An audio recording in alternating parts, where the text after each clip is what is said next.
once you've got a field mapped, you're just hanging out. Mhm. You're there to turn the steering wheel when it beeps at you and to Mhm. make sure nothing catches fire. Mhm. So It's like you're driving a Tesla.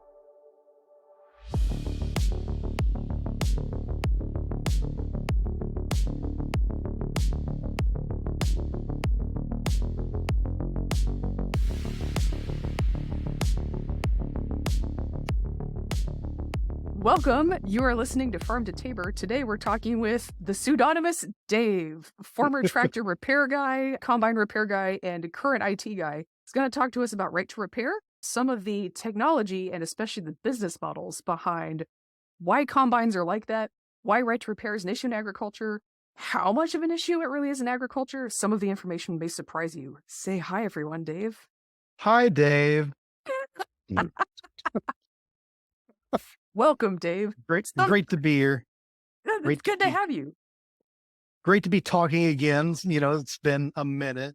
Yeah. And we'll get into the right to repair stuff. That is like the nameplate on this podcast. But I think in order for that stuff to make sense, like people need to know enough about the tractor market to be like, oh, that's why they do it. These are the alternatives. My impression is like, I think most people who don't farm intuitively believe that farmers like share tractors or like, okay, he's shaking his head. You get together with a neighbor and you're like, hey, these are expensive. Let's all go on one together. That sounds Yeah. like it would be intuitive. So people must be doing it. In my experience, they do not. So we should talk about that. So like that kind of thing, you're more often going to find people that will hire out their farming.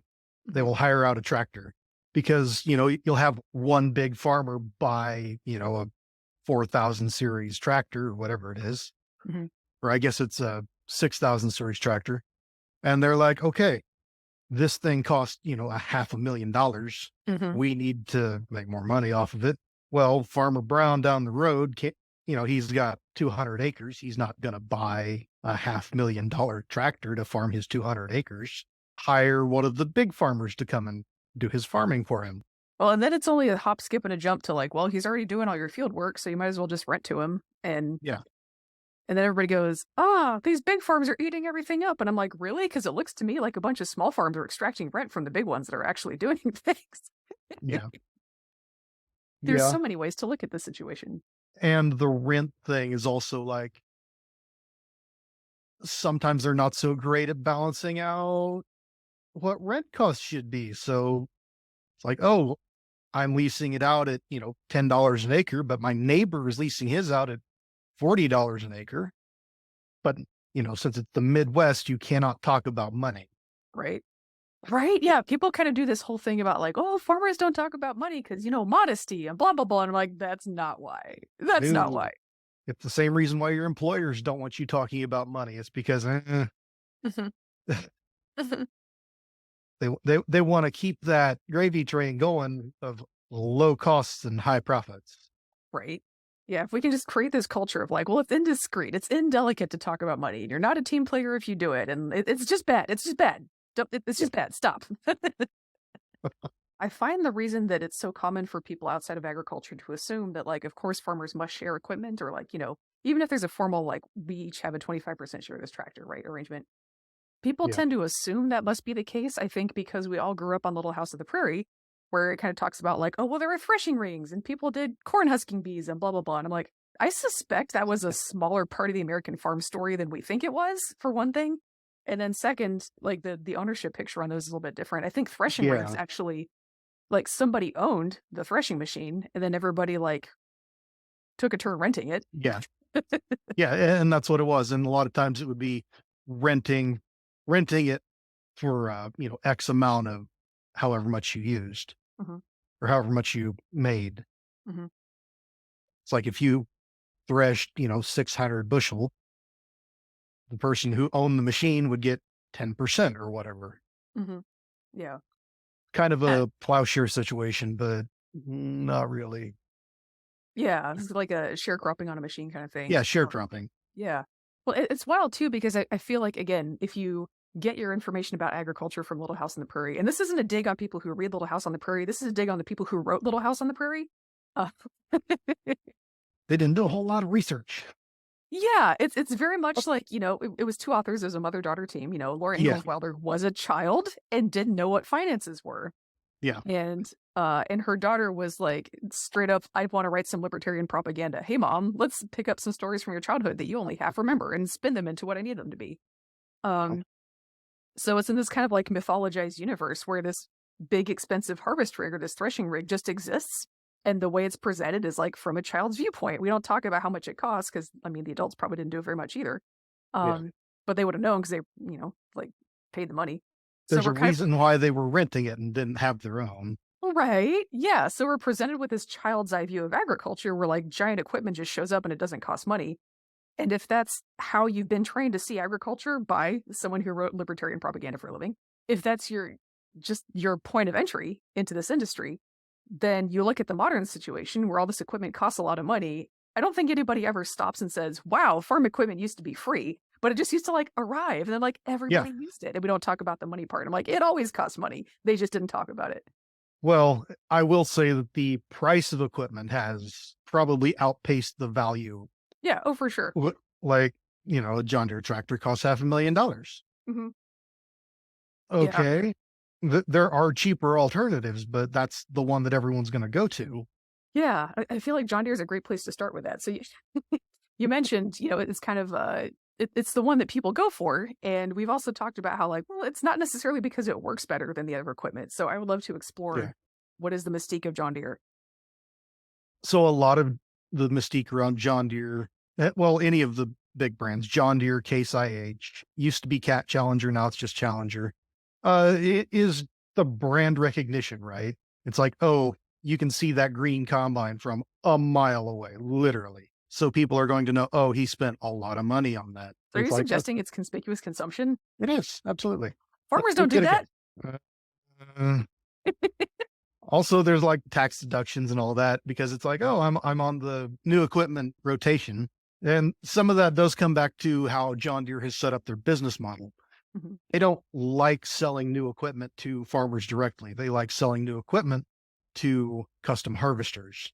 Yeah, we should talk And about that. yeah, we'll get into the custom harvester thing. But so they sell new equipment to custom harvesters and custom applicators. That way, it gets X amount of use and it gets regular service because it's brand new. And then it comes back in and then they resell that equipment to farmers, and the custom harvesters, custom applicators get, a discount on their next machine because they've made their, 2 payments for the year. It's a trade-in, yeah. Yeah, it's a trade-in and it's on a regular basis. So I kind of want to reiterate that a little bit again for folks who aren't in agriculture because a lot of moving pieces there. So when we say custom harvest, we kind of alluded to that a little bit. That is when, you buy a tractor and then use it for your own place, but you also, it's like Uber for tractors. You also do it for hire for other people. Yeah, that would be custom farming, but yeah.